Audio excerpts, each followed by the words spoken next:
ever used. At this level of economic growth, according to our governments, indeed according to all the world's governments, is called sustainable development. It is simply impossible to sustain. And we will see the biosphere go down, and we will see ourselves go down in pursuit of this so-called sustainable development. But if you think that's difficult enough, let me just explain why we are currently committed to economic growth.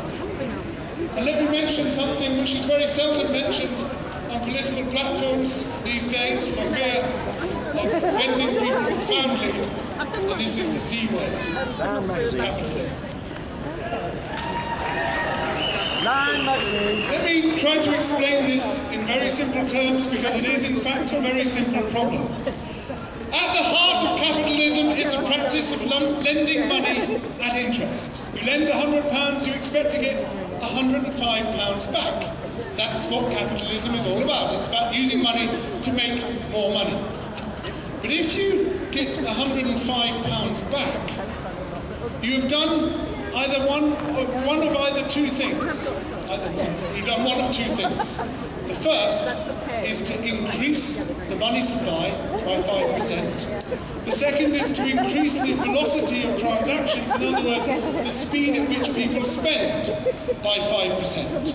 One of those two things is necessary if you're increasing your payback from £100 to £105. Now, unless that growth in the money supply or the velocity of the use of money is matched by a concomitant growth in the supply of goods and services, then that 5% you just added to your intake of money becomes 5% inflation.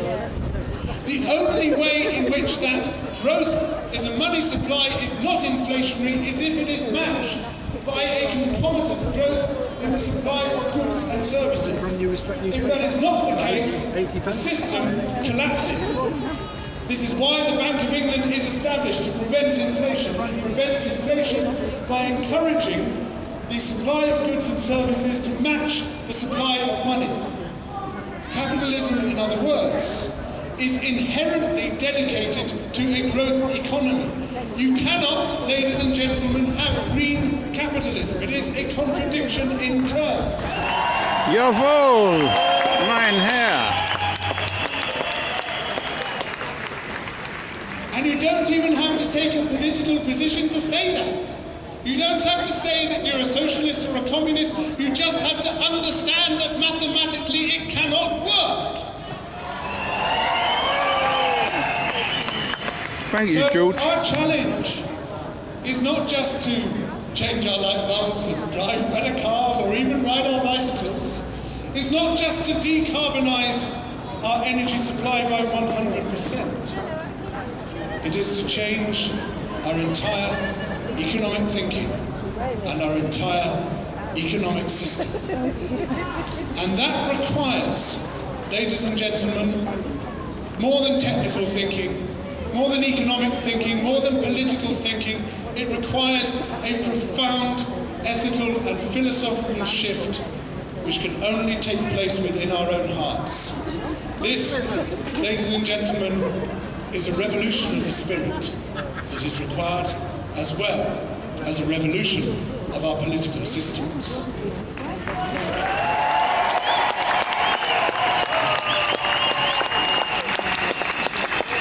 It is not going to happen in Bali. It is not going to take place in number 10 Downing Street. We are not going to hear Gordon Brown of his own volition standing up and saying, we must find an alternative to capitalism. It is going to start with us. I want to see you on that excavating equipment every week of the year. Yes, you, and you. And I want to see you there as well. All of us have got to start taking direct action. We have to put our bodies on the line. We have to put our minds on the line. We have to put our hearts on the line.